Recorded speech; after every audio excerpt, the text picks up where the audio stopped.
Well, good afternoon, students, and happy Friday. We're so glad you could join us today for this session on international student job search strategies. My name is Lauren McDowell, and I am the director of the Robinson College of Business Graduate Career Advancement Center. We are welcoming undergraduate and graduate students to this call from Robinson College, and we're looking forward to a meaningful dialogue that will help all of us help each other on this topic, because we'll talk through the nuances of international student job searches, and they are interesting and complex.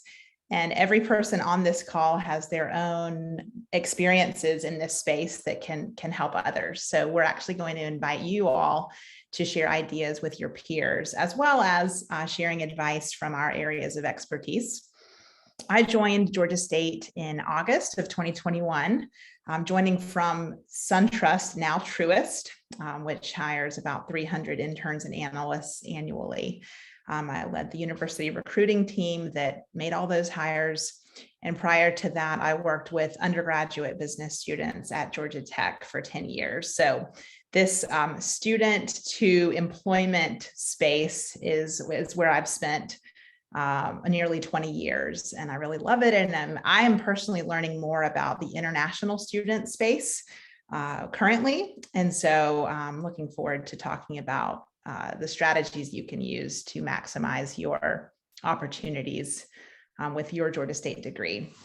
And joining me on the call today is a colleague, Katie McClure, from our ISSS office. So Katie, if you could introduce yourself as well.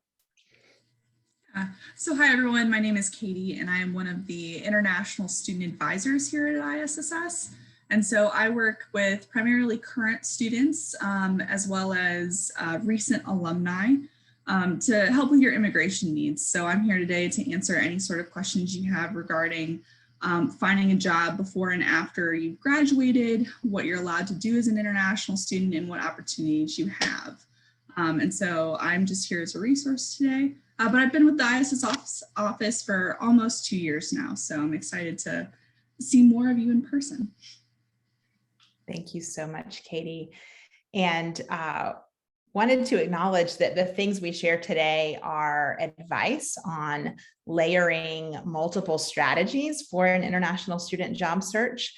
Especially the things that I will share are fairly timeless because they are tried and true job search strategies that actually any job candidate, regardless of citizenship status or international student status, would help get better outcomes. But there are certain things that are even so much more important when you're an international student. But Katie, do you want to share your disclaimer about the point in time of your advice from your perspective? For that. Yeah, I absolutely forgot about that. So it is just a quick disclaimer here at the beginning of the presentation. Anything that I say today about immigration rules and regulations is as of today. Those can change as of tomorrow. So do, heed what I say today. It's really great advice, but just know, come talk to ISSS before you make any sort of decisions or thoughts about your job search in terms of work authorization, because my advice may be different tomorrow. Yeah, thank you, Katie. And what I would like to do for starters, first of all, we're going to talk about the importance of connection and relationships and how much it matters when hiring managers and recruiters are making decisions about what candidates are going to add enough value to be worth hiring. So important. And so wanted to get everyone in the habit of coming on camera in virtual meetings, because that is part of building connection and showing people how you will be at work and in your job search. So I know not everyone may be in a place where you can do that, but if you are, and even if you have not gotten your clothing or hair as great as it would if you were going to work today, we don't mind. We know this is a student workshop, but we would like to get to know you and see your wonderful faces. So welcome everyone to do that as a habit. So as we get started, would love for each student on the line to chat in the Zoom chat box. when you think about executing a job search as an international student, what feelings come to mind? How do you think it's going to be? What will it be like? Just what words come to your mind?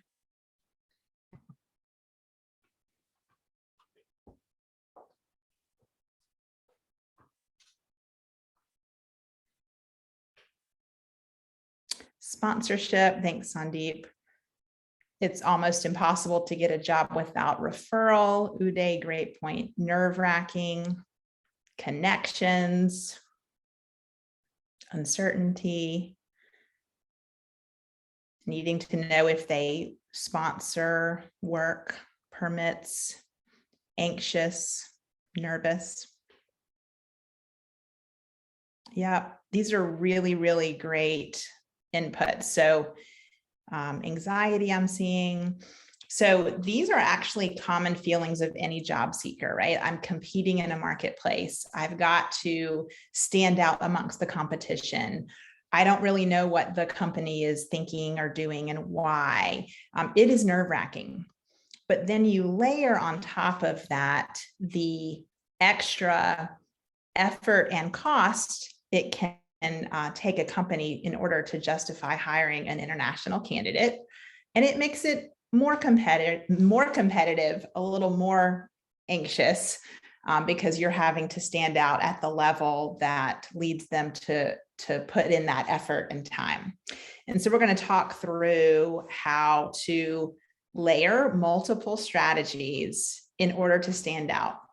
And can this be done? Yes. Does Georgia State have the resources to guide you through that? Yes.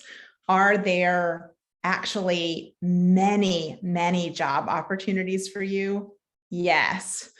This, we hope, is going to be a session of hopefulness for you and giving you some really practical strategies to put into place as you work through this. All right, so diving right in, we're going to walk through a handful of ideas that we would welcome you to try all of. And the more of these that you do, the better your outcomes will be. And again, these are things that all job seekers should be doing. And it's especially important in the competitive landscape of positions for which companies will sponsor or hire an international student. So a couple of foundational ideas. There are enough jobs in the world for all of us, for all of you. While it can seem on this campus that your fellow international students might be your competition because we have, a set of companies that come to campus to recruit, set of jobs posted in Handshake and on other sites, there is enough to go around if we are all confidently going toward the opportunities, building relationships with the people who are hiring in those roles and helping each other. So I, first of all, invite each of you to start thinking of your classmates as your support system, your advice sources, a sign of strength that you're collaborating with these classmates because they are going to have individual experiences that help you. So as Katie mentioned, the rules change sometimes. That happens at the governmental level. It happens with laws and regulations, and it happens at the company level because companies have policies on what types of positions they're willing to hire international students for and how they go about doing that. And so there's no way that there's no one source of truth or one path for anyone to walk down, but it's insights on the ever-changing landscape. So just want you to start thinking about your peers as strength for you and interesting, timely advice. Do any students on the line have an example you would be willing to share of how you have done this, either supported a classmate or sought support from a classmate in this space? Welcome you to come off mute and speak or chat.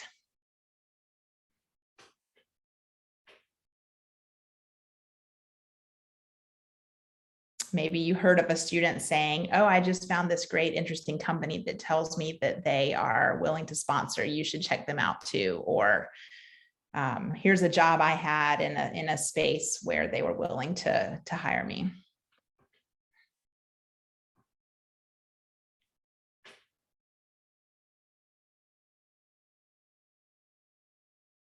I see some smiling faces as if you have something to say, but you're thinking about whether you want to share. So welcome you to practice sharing your thoughts in a meeting in this environment.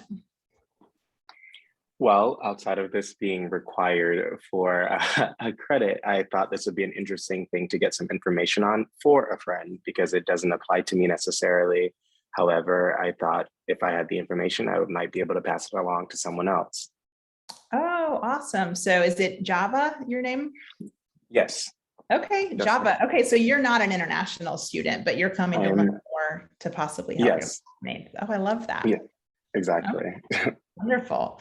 All right, everybody, this is a good friend you want to have. He's here to learn just to help those around him. So Connor shared getting information from other students about different industries. Yeah, great. Yeah, point. I mean, I personally had a good experience with one of my cohort member. Basically, he was trying to actually, once he had an opportunity where they were trying to implement some project, and he was actually considering me taking in one of his project, but unfortunately that didn't start, so I didn't got hired. But that was like a good experience. At least they are looking out for somebody, and they remember us as a cohort or as a same class member, and they always try to give you more preference than anybody that they don't know. So there is always a human intuition that you tend to always prefer somebody you know rather than going out and seeking somebody who you don't know. Yes. Uday, thank you so much for that story. You brought up a lot of relevant points we're going to talk about today. Number one is companies who hire people, particularly in the internship space, but also for full-time. When they have jobs come open, they ask their current employees, who do you know that you would recommend? So they had your friend working for them, and your friend said, you should talk to Uday, and then Uday becomes their leader in their list of possible candidates because they know and trust the opinion of your classmate. That's a great point. Anybody else have something you want to share?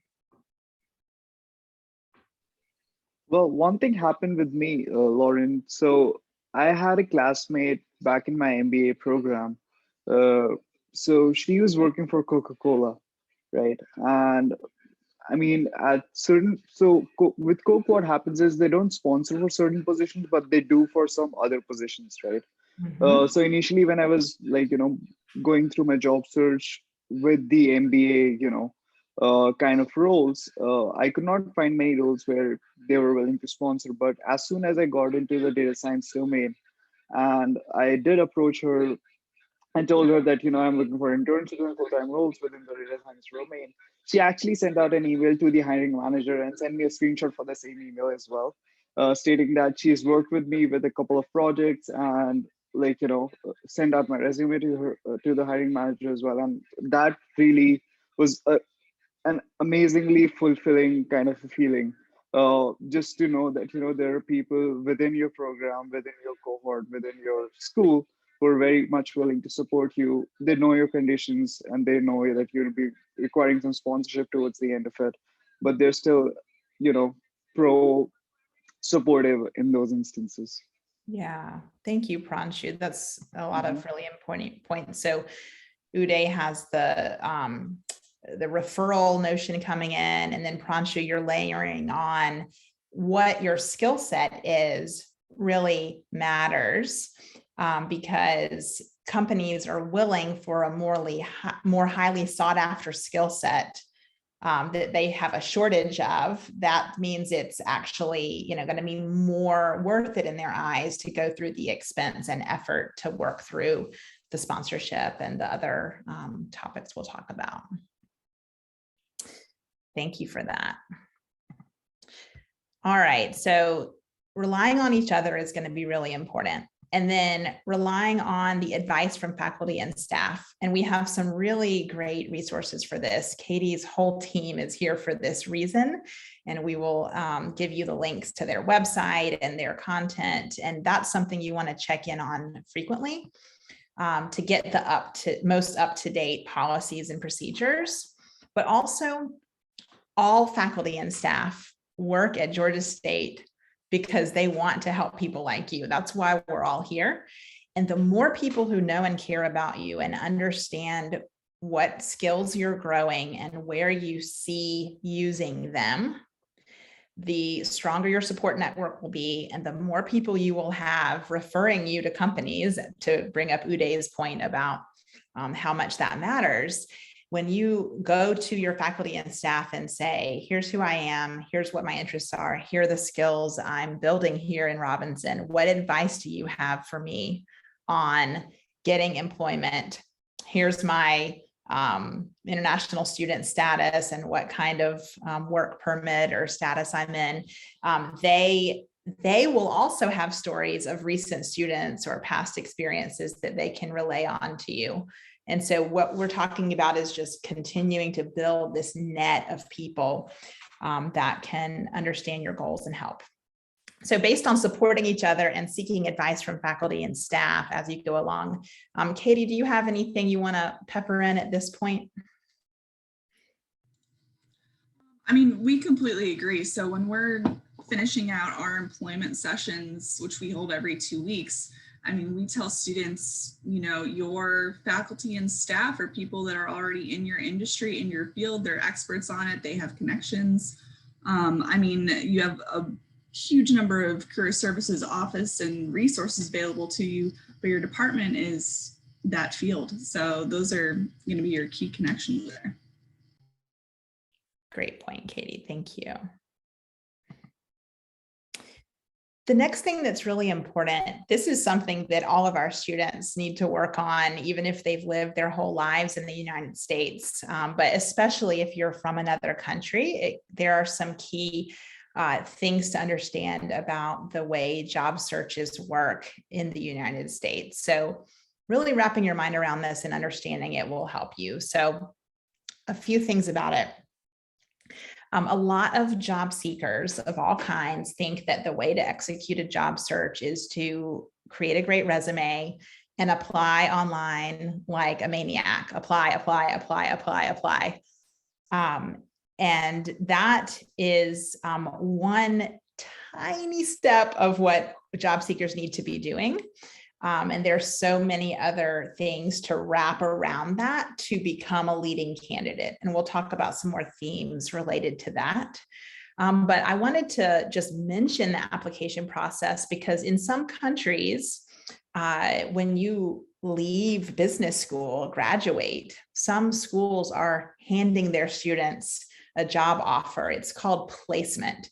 And career offices in the United States 3 decades ago did this. We had placement offices, and when students would come up to graduation, the career center, it was called the placement office at that time, would say, Katie, congratulations on graduating. Here's your job at Bell South. Have a nice life. And while that was easy, it's really stifling on getting to the right fit for the person because it's not necessarily based on what Katie wants to do next. It's just who I had on my desk when Katie walked in the door. So it's good and bad that job searches in the United States are now self-driven, self-directed. It's good in that you will have this lifelong skill for the rest of your career of knowing how to build relationships and seek jobs and land them. It's good because you're going to land in a role that is more fitting for your background and interests, and you will be more fulfilled, happy, and joyful and effective in a job that you seek out. But the negative side is the work is on you to make this happen. So just in case anyone is coming into this concept of a self-directed search, want to point that out. But the other big concept here is that in the United States, in our job search market right now, in the eyes of recruiters and hiring managers, it is viewed as a strength and even in many cases an expectation that the candidates are proactively reaching out and asking for advice, indicating their interest, initiating contact. And I know that in the social norms of some countries that our students, their homes of origin, there can be a very hierarchical structure in businesses and families and all environments where the junior people wait until a senior person addresses them or talks to them or asks them to do something.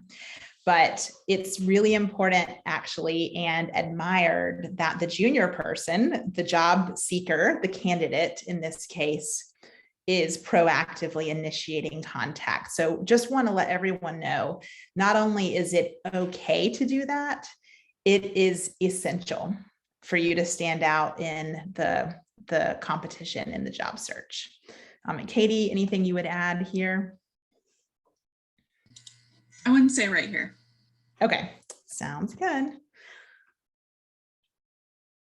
And I'm monitoring the chat a little bit. I will scan for questions related to these current topics and then address them. I have been actually in United States since 10 years. So I have always been trying to find a job by myself through LinkedIn or by applying to job postings. And I've especially noticed this thing, like you have to, each time you apply for a job, you have to alter your resume. Otherwise, it's not gonna work. And You most said you have to apply for the job, and what was the other part that you said? you have to alter your resume each time, tailor your resume each time according to the job description. Otherwise, it doesn't work. And even if you do that, there are less chances to get to the interview phase for a company like Amazon. I applied a bunch of times and I always got rejected. Yeah, Uday, thank you. Even though I'm overqualified, even if I apply for any college level positions, I get rejected. Yes, we're going to talk about that concept today as well. So it's a great point about customizing your resume, especially if you have more background and experiences than you can fit on one page. A one-page resume is another big concept in the United States job search norms. It's sort of your way of showing organizations that you can concisely share the highlights, sort of an executive summary of your background. And in their processing of candidates, they don't have time at that phase to consume more than one page. So especially in a case where you have more bullet points from experiences that aren't as relevant to the job you're applying for, you can have kind of a holding pen on a long document of all your bullet points. And then for each application, pick the ones that are the most relevant, have those on there, and then save the less relevant ones for other things. So that's a really great insight. Do any students or colleagues on the line have anything else you'd like to point out about what you've learned is unique about American job search processes that might be good for everyone to think about? I would throw in there that a lot of the personal information that's a little bit more common in international resumes and CVs are not things that are included in the US for privacy purposes. So we don't include photos, we don't include marital status, anything like sex or height or weight. All of those things are kept confidential because it's a blind process to start with typically. So go to the career services office so that you can make sure that all of the things that you're including in your resume are things that are even allowed to be shared in ours. Great point, Katie. Thank you.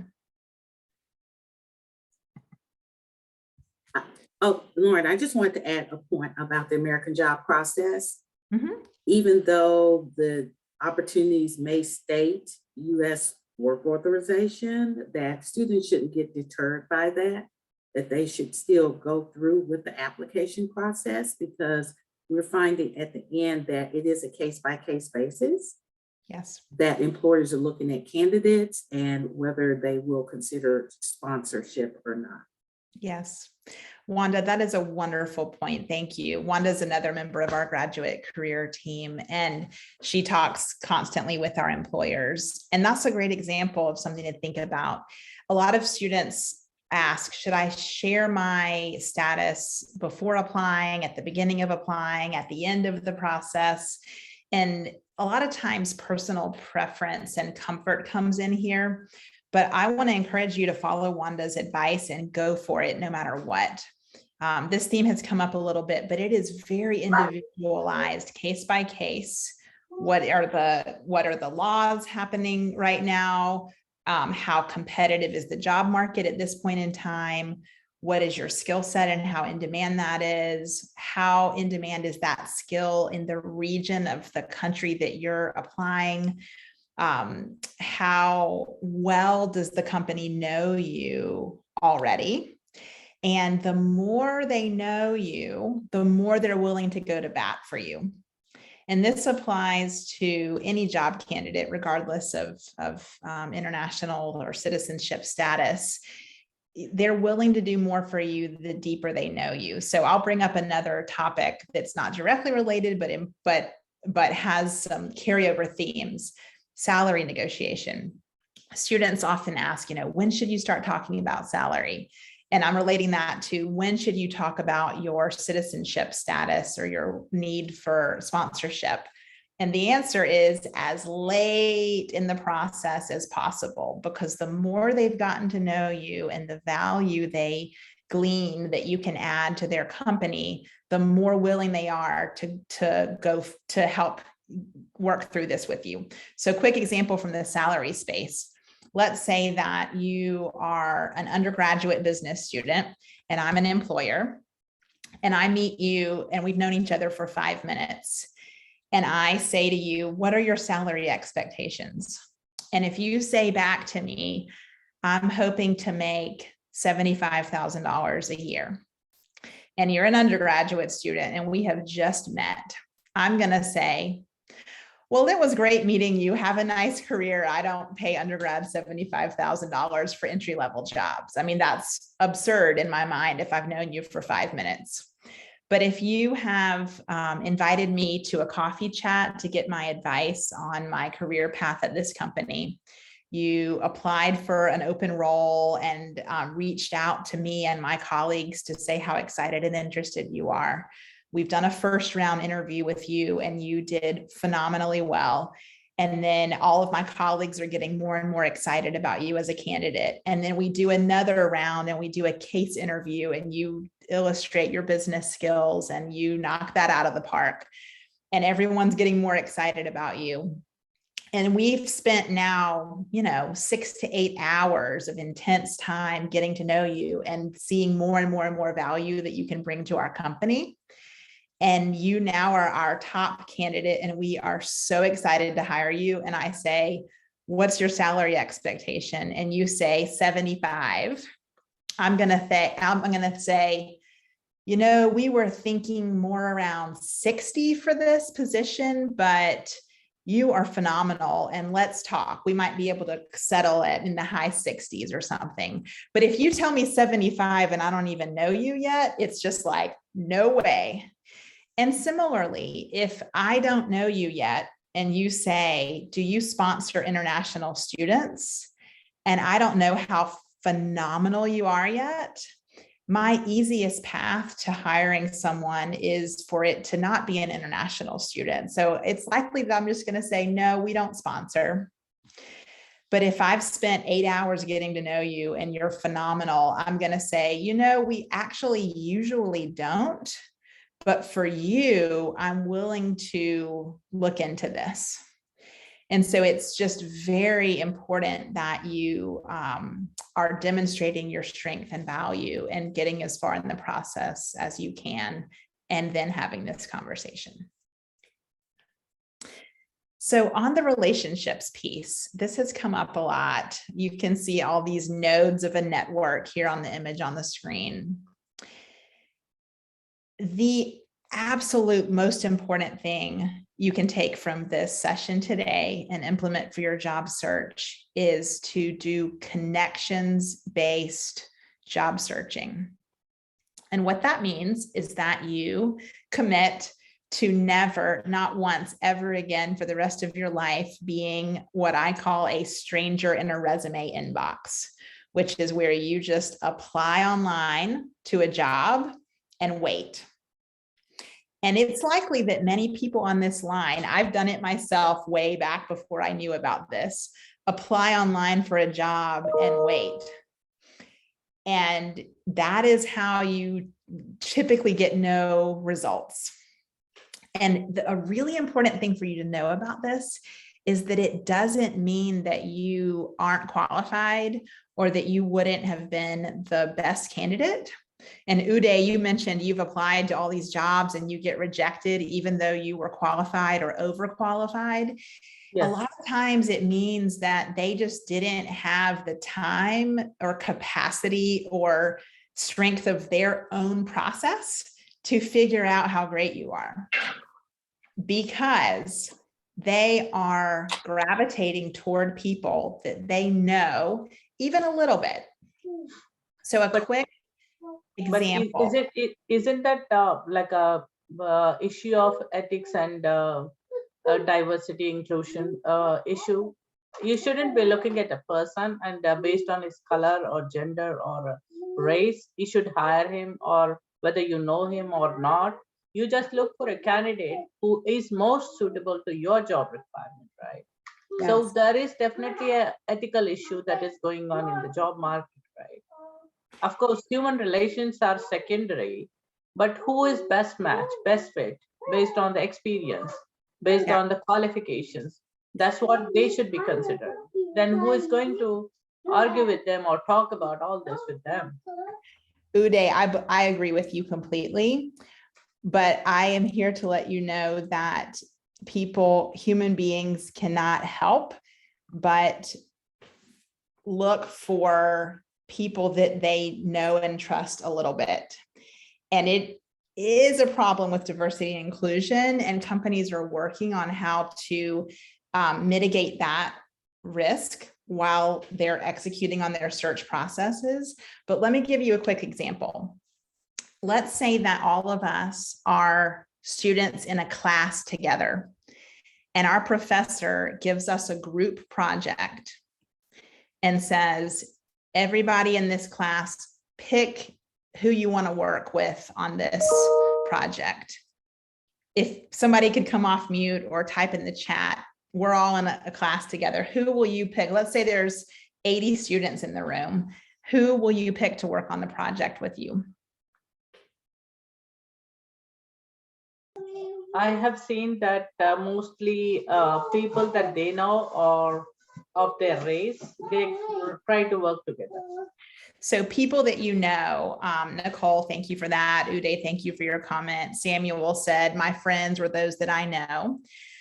So Nicole or Samuel, can you guarantee me that your friend or person you know is the most effective person in the class for getting a great result on your project and a good grade?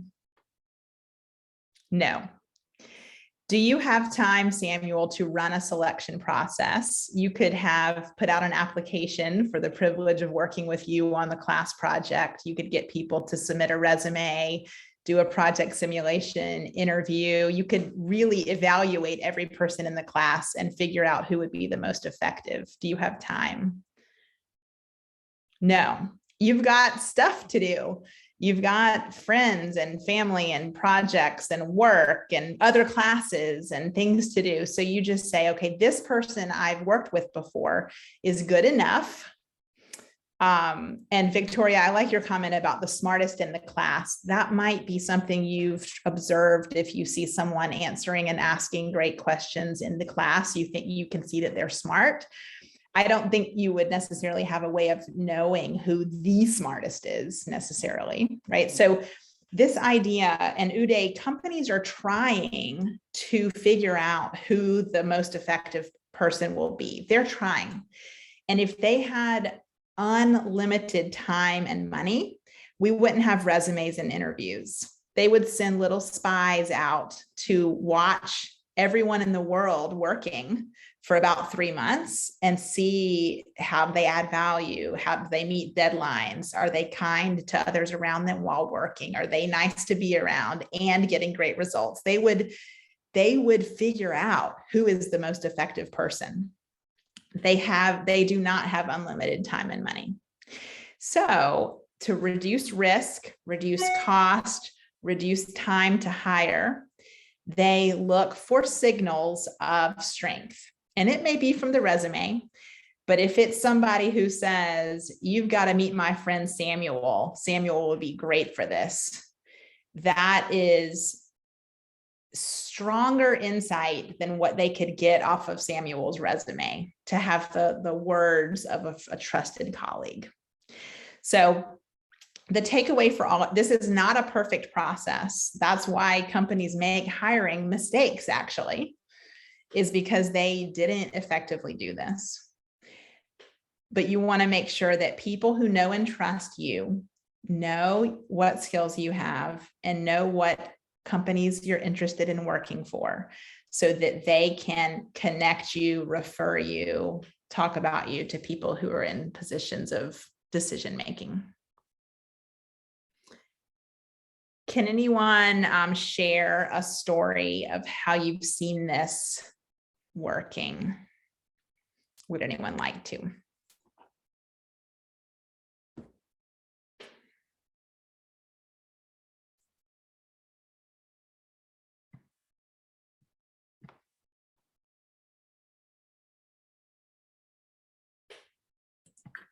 Hey, Lauren, I just want to interject, if no one's going to answer your question, that there is a question in the chat. It's a very important question, and it's in regards to work visa sponsorship when you're applying for internships. And that's one of the questions on the online application form, is yes or no, whether at some point you will need sponsorship.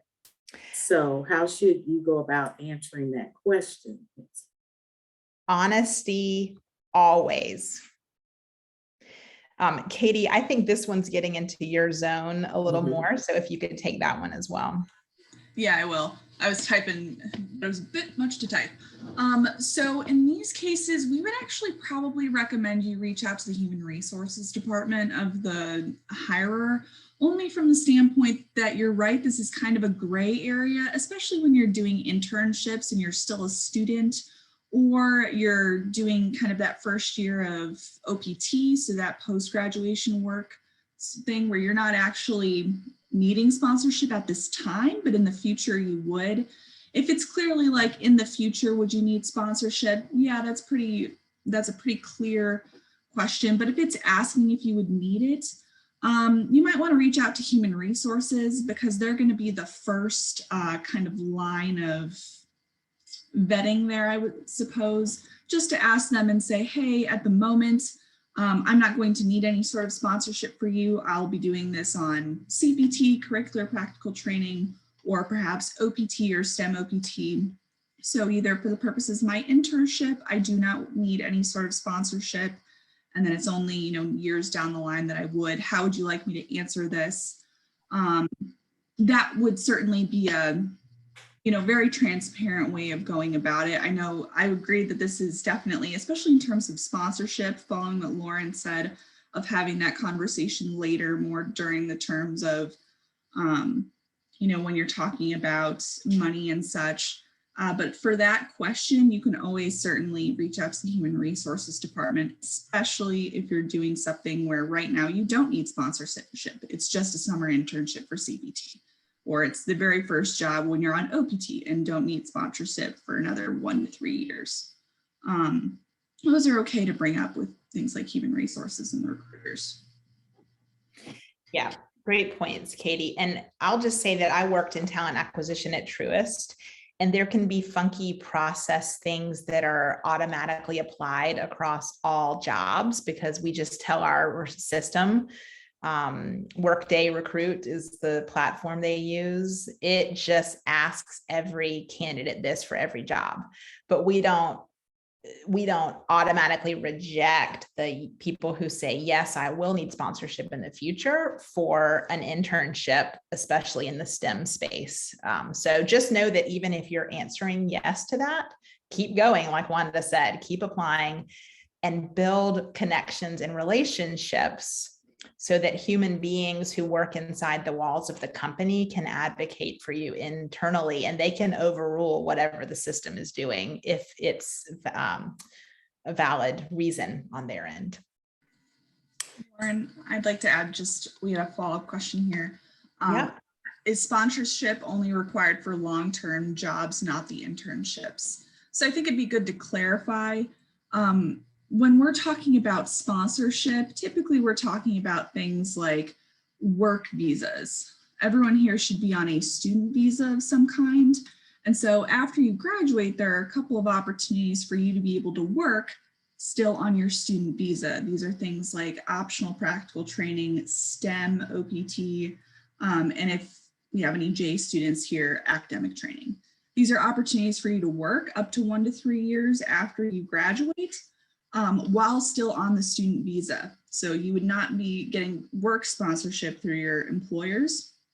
But after those 1 to 3 years, if you still want to be here, you still want to work for a company, that's where you need to start looking into other visa types. So for the moment, while you're here as a student, maybe doing internships, or in those year or two after you graduate, there are opportunities to work without sponsorship that you need to talk to ISSS about. But we're talking about typically in those hiring documents, the employer wants to know, are they going to need to pay to sponsor work authorization after that? So short term, you can talk to ISSS, but the companies are wanting to possibly know long-term implications. And Katie, I have a question. And again, if you can just say, what are the names of those visas that students? Yeah, so the most common type of work visa is going to be called H-1B. That is a specialized work visa for students with higher degrees. We'll have a plug at the end where we're actually have a workshop coming up that talks about H-1B. Otherwise, there are some very specific visas, things for like people from specific countries, specific fields, that employers could have an attorney file for a student. And then of course, there's the permanent residency green card process. The things that you want to keep an eye out for as an F1 or J1 student that are kind of your initial things you want to look at while you're still here as a student are CPT, OPT, and STEM OPT and academic training. And those are things that ISSS sponsors and helps you receive. Yeah, thank you, Katie. Yeah, there's an upcoming workshop we're going to promote where the details of all of these will be covered by Katie's team. And so that would be kind of all the regulations and the rules around all of this. And then these job search strategies can be applied to what you're learning about all of that as well. And Hoto, I saw a great question. Could we have some tips to invite recruiters and executives for a coffee chat to sell ourselves better? This is my favorite topic in the universe. Yes, it is basically, you can look up a concept, and we have in our digital career toolbox some more information on this. But if you just Google an informational interview or a coffee chat, it will guide you on the concept. And it's basically where you are asking a professional whose job interests you for advice. And it's really important that you lead with that question of, what advice do you have for me? Not, hi, we've never met before, I'm looking for a job, any chance you would hire me? And so a quick analogy I like to think about in this space is a dating one, where if I were to walk into a restaurant and walk up to someone I've never met before and say, hi, would you like to get married? That is not going to go well because I'm a stranger and I'm asking for a long-term commitment. That is the equivalent of emailing an executive or a manager and saying, hi, here's who I am. I'm a Georgia State student and I'm looking for a job. Are you hiring? It's too big of a question from a stranger. But you want to do the equivalent of me going up to a stranger in a restaurant and saying like, hi, could we chat for a few minutes? And so that is an appropriate question for a stranger to ask. And so if you write to someone and introduce yourself, say you saw their profile on LinkedIn or on the company's website, their career really interests you, could they share 30 minutes of time? You want to bind it in a achievable amount of time. Could we share 30 minutes over coffee or a Zoom call for me to learn from you? Everyone has advice and they love to give it away. And it is so endearing and flattering if someone thinks your job is cool and wants to learn from you. So they will most likely say yes. Then you have 30 minutes with them, ask great questions, share about your background, make plans to keep in touch, ask them for other people they would recommend that you meet to continue growing and learning in this space. And that's how you start building the nodes of the network of people who can know and support you. All right. So moving on, sell your strengths. So we've talked a little bit about how the amount of demand for your skill set is really important for this. And when you have a skill set that's in high demand, it's more likely that companies are sponsoring in that space because they need the talent and are willing to pay for it and have a harder process to get it. And so there are certainly cases where non-technical skills people with those skills have been able to land roles where the company was sponsoring, but the STEM technical areas are more frequently finding that to work out. So know your strengths, know your skills, make sure they are ones that you can identify employers that really need those. Think about geography and what skills are needed where and how badly. And you're just wanting to maximize your odds of being a person that they are going to go to bat for to hire. And Uday, I think you're. Oh, I'm sorry. Oh, who was the other voice? No, I'm Stephanie. I just had a quick question on that. So I'm in the Robinson College. I'm a junior, and I'll be having my first internship this coming summer. Just waiting for my offer letter so I could send it to the ISSS for everything to go through. But I'll be interning with Deloitte, and I just wanted, it's a company that has history with sponsoring students later on. Of course, not right now, but do you, in terms of selling your strengths, I'm an accounting and finance major, by the way. What do you think I should do in my internship that can help me stand out? Because I already have the internship. So now what in that process can I do so that they can see me as a valuable asset to sponsor probably in the future after I graduate?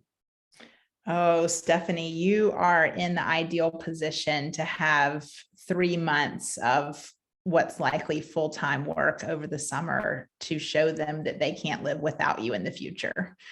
And a book I would recommend that will go into so many details on this is called The First 90 Days. And it's all about how to come into a new role and do some especially effective things in those first 90 days when you are forming an impression on the people around you. And an internship usually is about 90 days. So it's a great time frame for that. But a couple of the concepts are things like looking for early wins. So things that you'll always have long-term projects at work, but that the results might come in 8, 10, 12 months.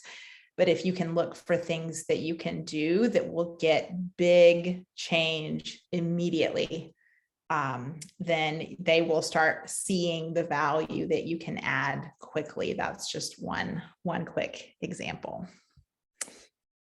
That's a great point. But just be yourself and don't stress too much or be frantic about trying to add value. They hired you for a reason. You've already shown them that you have a lot of things to offer. And so just each day, be diligent at getting results and think of ways you can just add just a little bit. Like they asked you to, for example, put something in a box. This is a metaphor, put something in a box and wrap it in wrapping paper, but they didn't ask you to put a bow on it. Put a bow on, do just a little bit more than they asked you. And that's a really nice way to stand out as well. Okay, thank you. You're welcome. Great question. And congrats on that internship. That's amazing. Thanks. Yes. So my question was like, I already have H1B. I'm working for some employer, but my background is basically in technical areas and I want to move into the management side. So I am trying to apply for certain management positions, but I'm getting these constant rejections. So how do I work around to get or to land in a management position? Are you talking, Uday, about you are already employed by the organization or you're applying for external jobs? Yes, I am already employed by an organization, but that's like, I have been working for this company since 5 years and they only see me as a technical consultant, right? So I don't see there is a possibility to move into the management side in the current organization. So that's why I started looking outside. And I mean, in order to break through like the outside market, they are asking first thing is, do you have any management experience? I am already, I'm in actually a DBA class and I'm in a year 3. I'm about to graduate. And that is that is a management experience indirectly. I'm also gaining research experience. I also managed a lot of teams in my career. So I don't know what additionally, like they basically looking for a designation that I held as a manager in the past. Yeah. That's a great question, Uday. And I would encourage you to do coffee chats and informational interviews around the company that you already work for. And it may need to be with managers across the organization if it's a large company. Some people can only see the skills that the person has already been using, and they're not as talented at looking for that growth potential. But you're earning another degree, you're striving for that next level. You just need to make sure you're building the relationships with the people who will see that. There's a quick concept I'll share, and then I'll get to we have just a couple more concepts to cover, and we're getting close on time, I know, but the 3 E's of career development are especially important inside of an organization: education, experience, exposure. So all of you are in education right now. So you're getting a business degree. And so you've got your education E is you've got that box, you're checking it. But just getting a degree will not get you a promotion or a new job. You've got to be getting experiences using the higher level skills that you're learning about in your degree program. So Uday, you may need to be volunteering to lead projects or lead your peers to demonstrate that management skill. And so you want to put those skills to application at work. And then finally, exposure. And that's, do people know about this? You can have the education, you can have the experiences. And if nobody knows, it's not going to get you anywhere. So you've got to have that all 3 E's. Yeah. So really quickly, a strategy I really like for people who are just trying for United States employment and you're just not getting the yeses, it's not flowing, is to consider companies that have operations in your country of origin. So a United States company that does business in your home country, or a company that is based in your home country that does business in the United States, because your years living in that country, the language abilities that you have, the cultural understanding you have will help them meet their business objectives in that country. So it's just a nice way to kind of matrix together an American job opportunity with your background in your country of origin.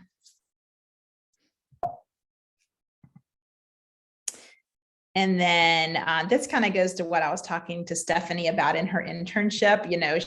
Be calm about all of this in the internship, and also zooming out for the job search. I know that this can feel anxious and stressful, and you're going to run out of time, and you're hurrying, and you want to make this work. But people want to hire grounded, calm people. So even if you are at the max on frustration, just want to remind you, when you're meeting someone that you're building a relationship with through a coffee chat, or you're in an interview process, or you're talking to Katie in ISSS or the Career Center, just say, here's what my goal is. Here's what I've been trying. Here's what I'm hoping to do next. What advice do you have for me? Here's how I can add value, calm, cool, and collected. And I know that can be hard, but it's just really, really important. And then we, of course, all want you to land your top choice opportunity. But given all the challenges and variables, want you to run plans B and C simultaneously. A quick example is if I have had an accounting student in the past who said, my only career goal is to work at one of the Big 4 accounting firms. And this student spent their whole senior year trying to land at the Big 4, didn't get it. And now graduation has happened. And now you're starting plan B at medium-sized accounting firms. That student needed to be going after the Big 4 and the medium-sized companies at the same time so that you can land by graduation. So just know that you may end up job searching in your country of origin or in a third country, and just execute on all of these things at the same time so that you are able to land employment and in the time that you need to. And if you use all these strategies we've talked about today, it's very likely, if you're doing all of them, that plan A will work out. But we just want you to have a backup plan and a backup plan to the backup plan. So really quickly, here are some great resources for you. Katie and her team have a website that should be your go-to, and they will keep it updated, as she gave her disclaimer early in the session about how policies change, processes change. You want to just make sure you bookmark that and keep your eye on it so that you can get the latest and greatest. Robinson College provides for you a Going Global visa database that's searchable. There's a link here. We'll share the slides with everyone who checked into the session. And it's also available in Handshake under the resources section. But this is a robust set of insights on companies that have recently worked through the visa application process for international talent. And then finally, this is just a quick view. We pulled this yesterday in the CAC, that you can, in Handshake, you can do some searching and filtering and find out. You can see this last column here, will the company sponsor for this role? So here's a quick set of current postings out there in Handshake where the company has said yes. But again, just remember, these are insights on ones that definitely will. But if you see jobs for which you're interested and it says no there, as we've discussed, apply anyway, build relationships, get advice, go for it anyway. Lauren? Yes. May I add, if we have a few minutes, I wanted to have Pranshu, our GRA, to go to his student page just to navigate quickly where that resource is and that filter feature in case students didn't know. Yes, let's do that. And really quickly, before I hand it over to Pranshu, in case anyone needs to sign off, I wanted to, we welcome everyone to stay on, but here's the quick summary of all of the strategies. Here is a session. Katie, do you want to say a quick word about this one? Yeah, I do. So I start off the session, everyone seemed to be very anxious about visa sponsorship and, you know, what work authorizations are available to them. So this is a fantastic workshop. We run this only once a year. It is going to have some similar information because the first part of it is done through the University Career Services. My understanding is they get a little bit more nitty gritty into things like resumes and cover letters and differences. So Lauren has shared some really great overarching concepts, and then this one does get a little bit more specific into some of the practical differences. But very awesome about this session is that typically ISSS is not able to advise on things like H-1B, green cards, or other employment-based visas. We're only allowed to advise on student visas, so things like OPT, CPT, academic training.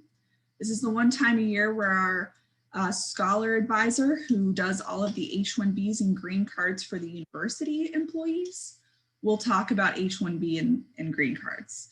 So if you are interested, this is really great because, you know, you want to be able to go into those interviews and be able to not necessarily know everything about visas, but being confident and saying, you know, I'm in an F1 visa.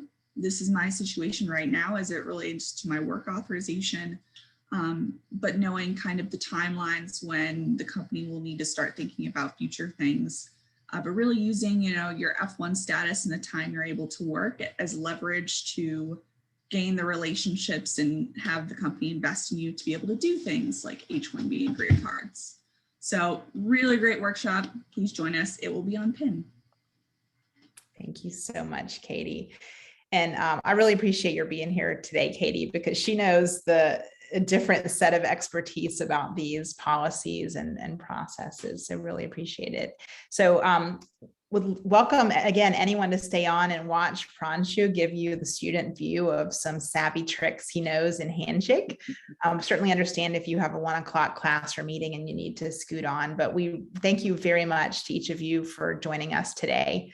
And feel free to stay on to watch Pranshu. And I will stop sharing my screen so that you can, Pranshu. Sure. Good afternoon, everyone. Let me just go ahead and share my screen, first of all. And let me know if you can see my screen. We can.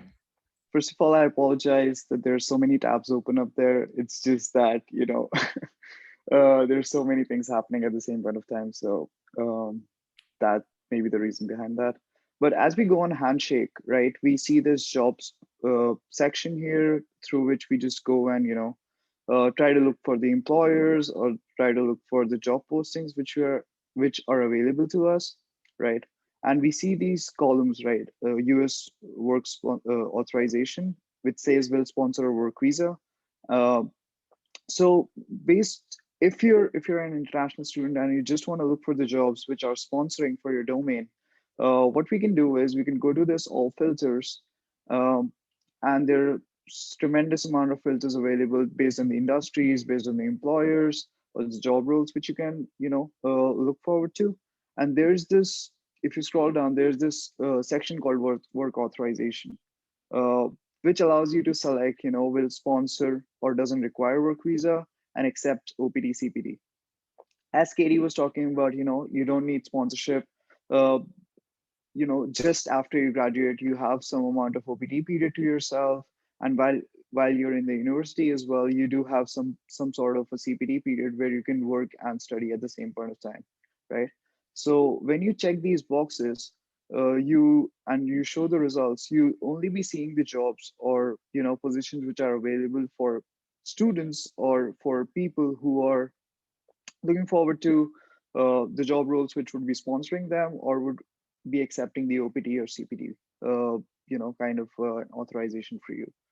So that's more or less about it. That's what I wanted to share with all of you. If you have any questions, just let me know on this and I'll stop sharing. Yeah, so Pranshu or Lauren, in my case, I do have a H-1B, but how do I apply for these internship roles if I want to try out like how the work culture or the job role looks like in a company like Amazon or Google or some other place? So Uday, just to piggyback on that, could you just tell me like what is your major right now? I'm in a Or DBA and my background is IT background, specialized in SAP ERP systems. okay, okay. Hey, are So you're on an H-1B right now? Yes, I am on H-1B. Okay, so you would definitely want to work hand in hand with this company's human resources department when you're applying for these, because that's going to immediately require a change in a switch over of the H-1B. So whenever you're doing this, I think I think you'll definitely want to use the filter of will sponsor a work visa versus the one that OPT or CPT. And then you'll just want to be very upfront that you'll need to transfer your H-1B over immediately. But then there are companies like they want to take the OPTs first and see how they work, and then they want to hire full time, right? So even big companies like Google or even Apple, they hire a lot of OPTs and CPTs, and they don't hire H-1Bs straight away. They do need somebody to come in, feel their environment, and even the employee has to be like build a relationship with the hiring manager or the team, working team. Then they will consider them to convert them into full time, right? So in that case, it won't work for me, right? Because I'm already on H-1B visa. Either they have to sponsor me or they don't hire me at all. So how do I work around that? I think that's very much so how Lauren was saying. You're going to have to work on really building those initial relationships, so that you have enough of a relationship when you go into the hiring process that they're willing to immediately do an H-1B transfer.